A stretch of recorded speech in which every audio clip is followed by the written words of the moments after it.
For almost 30 years, Scooby-Doo ran on one recipe. The gang shows up somewhere new, a monster is terrorizing people, and by the end it turns out to be some greedy guy in a mask. Fred sets a trap, Velma explains the clues, Shaggy and Scooby scream a lot, and then it's back to normal. That predictability is why people loved it. It was safe, it was familiar, and it was never going to push things too far. By the time the 90s rolled around, that recipe had started to feel repetitive, and once a pup named Scooby-Doo ended in 1991, Scooby disappeared from TV for the first time in over 20 years. The franchise wasn't dead, but it wasn't exciting either, and that set the stage for Zombie Island. By 1998, the series needed something bold, something that would shake the dust off its old formula, and the movie's answer was simple but radical. What if this time the monsters were actually real? So here are 4 reasons why Scooby-Doo on Zombie Island is the best Scooby-Doo movie ever made. Like, gang, it broke the formula. When Scooby-Doo on Zombie Island was announced, the tagline alone was enough to grab attention. This time the monsters are real. For longtime fans, this was a bombshell. The unmasking was always the payoff.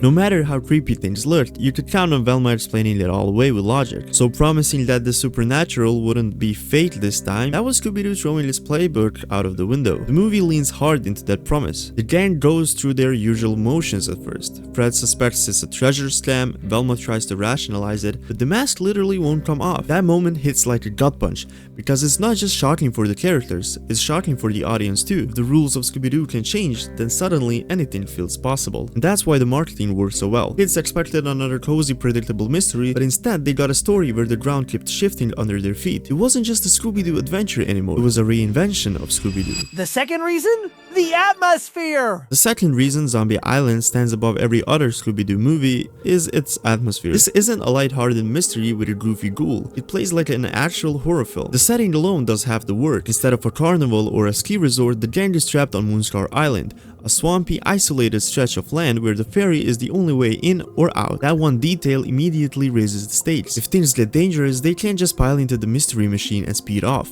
They're stuck. Visually, the movie leans hard into gothic imagery. The constant full moon, the creaking plantations, the heavy fog rolling across the swamp. It's the kind of setting you'd expect for a gothic thriller, but not a Saturday morning cartoon. Even the shadows feel oppressive, stretching across trees and water like claws. And that sense of unease lingers. Unlike earlier versions of Scooby-Doo, which balanced scares with silliness, Zombie Island doesn't go easy with the audience. It lets the fear breathe. That's why the movie feels so different. The setting doesn't just host the story, it shapes the entire mood. And once the island turns against the gang at night, the scares only get sharper. What makes Zombie Island unforgettable isn't just the swampy backdrop, it's the moments that drill themselves into kids' memories. Scooby-Doo had shown real monsters before, but they were usually playful, even goofy. The zombies here aren't silly at all. They crawl out of the mud with rotting faces, blank eyes, and broken movements that feel way too real for a Scooby-Doo movie. For kids who grew up on rubber masks, this was nightmare fuel. And then there are the cat creatures, Simone and Lena's true forms. Their transformation scene is pure horror. Glowing eyes, sharp fangs, and claws catching the moonlight. Even their immortality ritual is disturbing. Voodoo dolls, ancient curses draining people's life force. This wasn't Scooby-Doo being spooky for fun, it was Scooby-Doo diving headfirst into folklore and dark fantasy. What makes these scares so effective is that they don't feel like a joke. In older shows, a monster might accidentally do something silly during the chase to keep things light. But in Zombie Island, the tension doesn't break. You're meant to believe the danger is real, and for once, it was. And that danger does more than frighten us. It forces the gang to grow in ways the formula never allowed. The third reason, like character growth. One of the smartest moves Zombie Island makes is how it reinvents Daphne. For years, she'd been typecast as the damsel in distress, the one who fell into traps or got tied up by villains. But by 1998, the writers decided she deserved better. When the movie opens, she's not just tagging along with the gang anymore. She's running her own TV show, actively hunting haunted locations. Daphne doesn't want another guy in a mask mystery. She's looking for the real deal. That shift makes her the emotional engine of the story. Daphne's frustration with fake monsters is exactly what pushes the gang back together and brings them to Moonscar Island. She's the one who wants the supernatural to be true, not just for ratings, but because she's tired of the same predictable outcomes. Her attitude flips the old formula on its head. While Scooby and Shaggy run from monsters, Daphne runs towards them. And once the zombies show up, that drive pays off. She's the first to accept that the threat is genuine, while Fred and Velma waste time trying to explain it away. In that moment, Daphne isn't just comic relief or background support. She's the character who embodies the movie's whole theme, breaking away from the old pattern. But Daphne isn't the only one reshaped by this story. Fred and Velma are forced to confront their own blind spots, and the way they react is just as telling. If Daphne represents the push towards something new,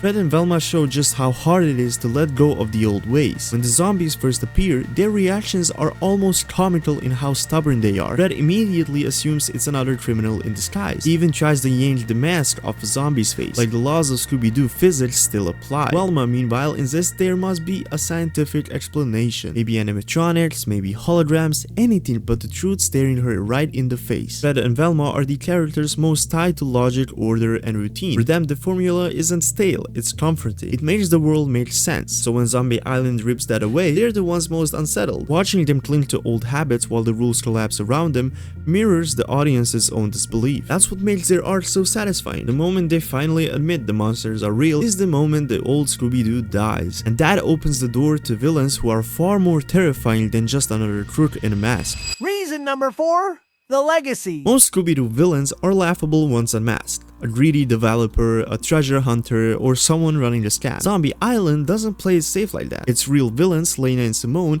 aren't con artists in costume. They're centuries-old cat creatures who achieved immortality through a dark ritual, and they've been luring victims to the island for generations to keep feeding their curse. It's straight-up horror storytelling. What makes them especially chilling is how normal they seem at first. Lena plays the helpful hostess, while Simone the elegant caretaker. They draw the gang in with southern charm, only to reveal claws, fangs, and a ritual chamber filled with voodoo dolls. And those dolls, by the way, they are one of the scariest details in the whole franchise. Watching Fred, Velma, and Daphne get tossed around by wax figurines is unsettling because it strips away their control. For once, clever traps and logic don't matter, and that's the point. These villains don't just threaten the gang physically, they shatter the idea that Scooby-Doo's world is harmless. If monsters can be real, then evil can be real too, and Zombie Island doesn't pull back from that idea. But what's wild is how this one film didn't just change the story on Moonscar Island, it changed Scooby-Doo forever. It set the tone for everything that came after. Before this movie, Scooby-Doo was seen as a nostalgic property, a little dusty but dependable. After Zombie Island, it felt alive again. Warner Bros. Realized they could take risks with the franchise, and that opened the floodgates for a whole era of direct-to-video movies. Witch's Ghost, Cyber Chase, Legend of the Vampire, and so many more. Each one tried something new,